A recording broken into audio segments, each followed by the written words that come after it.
Alright everyone, welcome back to the Motor Enemy. Today we're gonna go over to WordWerks in Anaheim.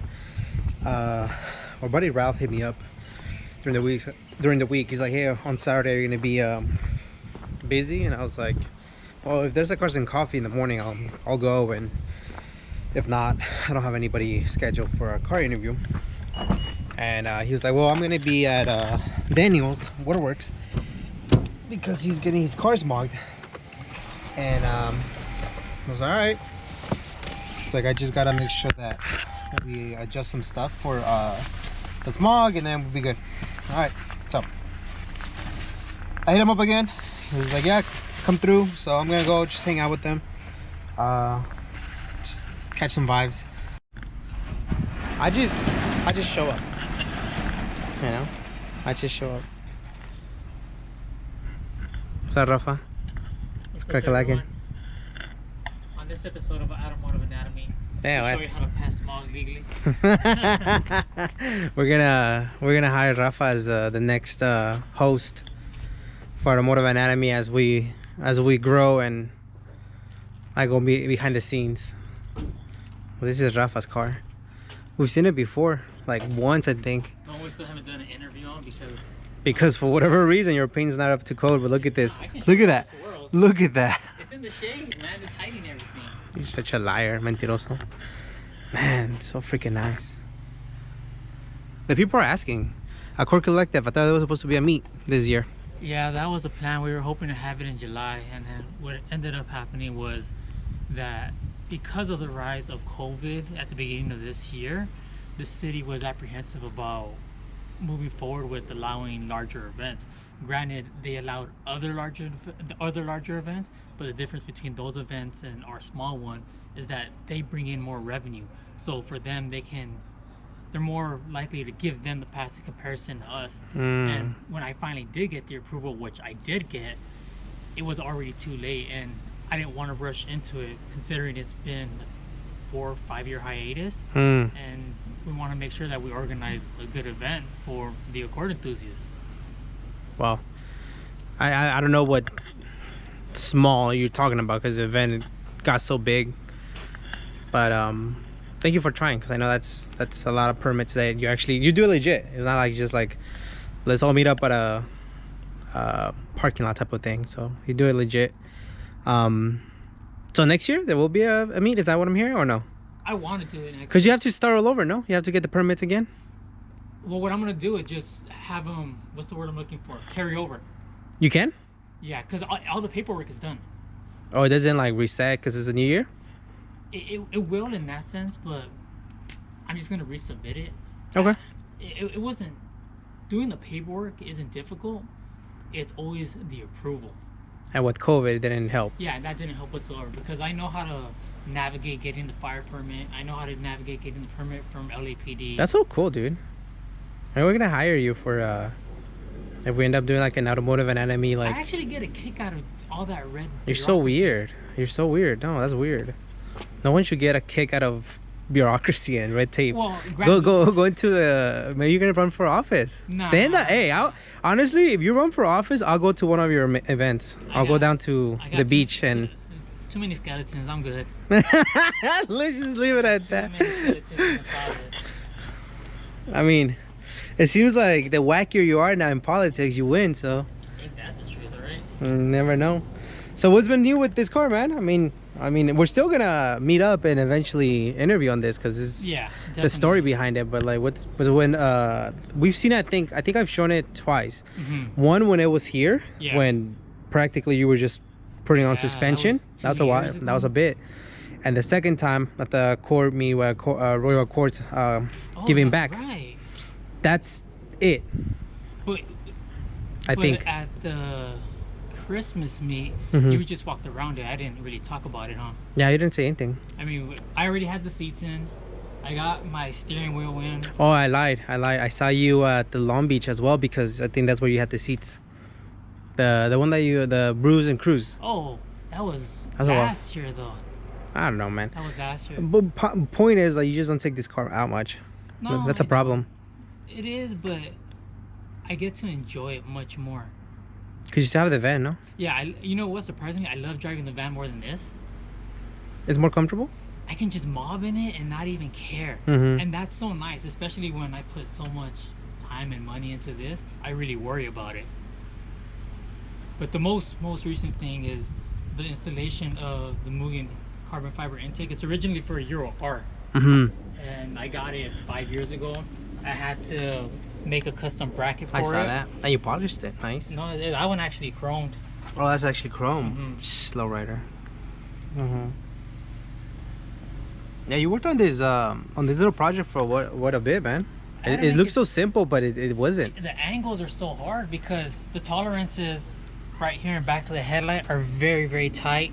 And then the wheel well right here, if I put it too far back, then it's gonna hit the edge of the airbox. And then if it sits too high, it's gonna get crushed For by the skeleton of the hood. So it has to fit just Did you know all perfect. this before you bought it?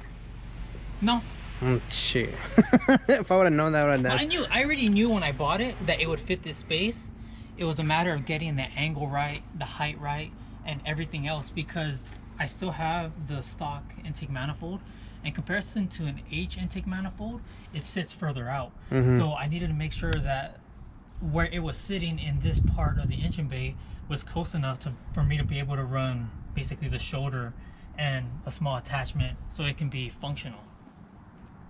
Is anybody else running this one? Corwin is. I know some other guy. Where is he? Some other guy in the Midwest. He has it. He hasn't installed it yet. But I mean, And is it just the box? Yeah, it's just a box. Okay, gotcha. Yeah, because I seen Corwin. I think has had a few of them, but I don't know if he had gone around to installing them. Yeah, but aside from that, I haven't done anything else. You don't need to. You just need to drive it. No, just that past smog. Past MOG, which you're working on today, adding the canister and things like that, right? Yeah, the car is still technically smog legal despite it being tech. All the emissions are there, sir. I mean, what can I tell you? You know, for the Accord chassis, I think there's a little vacuum assembly that's right here.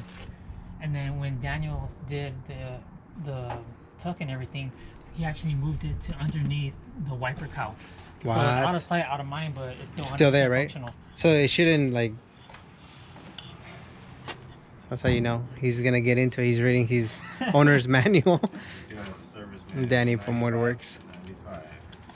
Huh? Oh, Frankie's there. Gotcha. Well, so it's still there. I mean, somewhere. Dude, I love these covers. I do too. I'm happy I put them on. I had them sitting for a couple years, and I just threw them on one day, and people seem to like them. They say it complements the car. Well, yeah, because of the purplish. I dig it a lot, man. I put my Desmond valve stems on. I'm happy about that. I've never seen those before. So, you got the Regas, Mm-hmm. the Desmond lug nuts, and then these are the valve stems for them. Never seen them. So if you get a flat tire, you got to take off that little screw cap, and then you screw this one back on, and then you can fill it up with air. Okay, that sounds like okay. Yeah, like everything that you do. It's like complicated, but aesthetics. It adds to it. I've never seen that. It's like complicated. I've never seen that. That's cool. Damn. What's been new with you, Danny? I am, dude, just trying to get through jobs that I picked up since like a year ago. Oh, nice. No, just buckling down and focusing on productivity. Yeah. But it's been better. It's been better. Some setbacks, but you know that's part of business. But haven't touched social media in a few months, but I'm about to like post and be like, hey, yo, I'm still alive. You're back? Getting to everybody's stuff one by one. So there's less cars here right now than there have been in a long time. Meaning like less jobs, just like waiting or small in between jobs. I'm focusing on like the big jobs. That's more cool. now. So that's for sure. And what's new with Frankie? Nothing right now. But I do have a lot of updates coming soon. Nice. I hope to get to the cosmetics, the exterior, but you know, depends on budget. I saw you a while back. You switched up a whole bunch of suspension pieces, no? Yes, yeah, I did. It was just stuff that hadn't been done in the car ever, and I had a junk car here. Tell them about the engine mounts. He's like, I don't want to tell anybody. Yeah, well, if Special I do, camera. If I do, I'll start talking crap about I'll talk crap. certain companies. No, let's not do that. You guys can tell me afterwards. But it was poor condition. Let's go with it. Yeah, but it's well, for the time being, we won't name the company. Right. But this company had a good reputation around 2000, and now they have a very bad reputation. And what happened is that the original owner of the company transitioned ownership to a family member, and that family member hasn't been as diligent and responsible with getting orders out, where this individual is now taking upwards of a year to get parts out. And what's unfortunate about that is that people in the Prelude community and in the Accord community are still buying parts from this individual, and they're having to wait upwards of a year, and they're having to chase after him. So within the community, he's been deemed as a scammer, even though the company used to have a good reputation. And I just don't want other enthusiasts to be taken advantage of, because not everyone has the financial means, and for what took them 6 months to save up, now they have to, that's if they get the product or they're out of their money. Well, within 2 years, that company's not going to exist if that continues to be the case, you know? Right. And my end of the deal, what he was talking about was that, and I've heard it now from multiple sources, that my situation, my car sat for a bit, but the engine mounts ended up literally disintegrating. The polyurethane disintegrated. Reached out to the company and was like, hey, you know, it said lifetime warranty kind of thing, and they're like, oh, you know, cool, yeah, but it's only lifetime warranty on the metal fabricated parts, which I understand, but still, it's like kind of misleading. On top of that, they did say that they used a different type of polyurethane then, and then they switched it up. And anybody who's bought since like 2000, you know, mid to like 2010s and up, they're all falling apart now. So, and I'm seeing it, not just mine, like all their parts, all their polyurethane mounts are disintegrating, and then we're just left with what? Nothing. You know what I'm saying? So isn't sucks, shoot, KW, I think, or like one of those high-end companies that even if it's been like 15 plus years, you can still return their product and they'll fix certain items for free, like as a lifetime. Yeah, like Coney. I think it's Koenig, yeah. Yeah, Coney's, I know for sure. Okay, Koenig. Okay, I've heard of companies like that where like little things like that, but it's just not a little. I mean, it's disintegrating. That's scary. I mean, I understand. Well, it's dangerous too. You're driving, imagine it just disintegrates. The entire side of the engine just falls down, and if you slam, you're gonna be dragging ass on the oil pan. Right. Which I saw somebody else that happened to. You know, mine was sitting in the garage when it happened, so I got lucky. But like, dude, it's like people, you know, are getting screwed on this. And it's a simple customer service thing. Scary. You know, a simple customer service thing that I wish that they would have just taken care of. They used my car to advertise, you know, for a long time, and I just like, you know, that's cool, whatever. Like they post on their website photos of my car, I post on Super Street and blah blah blah blah, and I was like, cool, whatever. And you know, they couldn't at least like say like, okay, cool, like here's some new inserts, you know, for me to keep using their product. As soon as they said no, I was like, I'm going to innovative. But even I'm bouncing, you know what I'm saying? Remember when we had that meet back in September, and the guys from San Diego came up. One of the guys was looking for someone who had a polyurethane busher because he had this company's mounts. Yeah. So he contacted the company and he let them know, hey, your mount's disintegrated. Can you send some out? And the company responded back and said, oh, we don't have any. We only have enough for the current mounts that we made. And considering the reputation of this company, he had told them, well, why don't you just ship me out one of the polyurethane inserts that are on the the engine mounts that you're not going to ship out. Yeah, exactly. But he never got it. I think he ended up going to Innovative too. Yeah, probably. I mean, that guy, I remember talking to him about it, and somebody had brought him an insert that they had extra. I can't remember who. Yeah. And they put it in on the spot at that meet, and it fell apart at the meet. Like just the weight of the engine sitting on it, and it just disintegrated. Like that extra one that the dude had. I was like, damn. But like, I told him, I was like, go innovative. Like they support so many, and I'm not doing like a plug here, but they support so many. It's like a big ass innovative I need a banner. sponsor and shit. Daniel and Innovative go together. Oh, it has nothing to do with. No, I'm kidding. No, they support. I use their shit. I've dealt with them multiple times. And they support the Accord chassis, the Prelude chassis, the Accord in all its different variations: EX, LX, DX, and the van. And the vans, you know what I'm saying? And the vans. That's how they get you. Case fob, yeah. Really? They have. Well, I know they have the FK8. on the wagon. Right. They have the mounts. That's right. Because I've thought about that, but not right now. But yeah, yeah. Oh, I thought about that. We should But- check out that Cadillac. There's a Cadillac over there. I can see it. Oh, nice. We'll see it later. Oh yeah, that's the old ass one. This is Danny's Ghetto shit right there. Wordworks. We've been here a couple times. This is personal build, love. I wouldn't even say project. I guess it is a project. This is Frankie. So that's what I meant when I said, oh, Frankie's here. Haven't seen this car in a bit. One of the original cars that I really got me into the beefy tire setting. It's crazy. And then he's working on some customer's car. I don't know what he's doing, but it looks cool. So, yeah, I mean, I'm gonna leave the conversation that they had about a certain company. You know, I'm not gonna use anybody's companies, and I do appreciate the conversation that they had, because I think it comes from a place of kind of what I had with Fortunato. You know, in that case, it was my fault for getting coilovers from that company, because I knew, you know, I thought it was gonna be lower. They fixed the issue, but then 2 other people hit me up and like, hey, I wish I saw your video sooner, because I ordered them and I had the same exact height, and I ordered directly through them and it was super low. And so obviously their super low is not super low. So I definitely appreciate both of them having a chat. I think a very reasonable chat as to why I almost want to make it, you know, bring awareness to whatever mounts. But I won't use the companies, but I think just do your due diligence, and I think seems like innovative mounts is the way to go if you're gonna do aftermarket on your ports. So.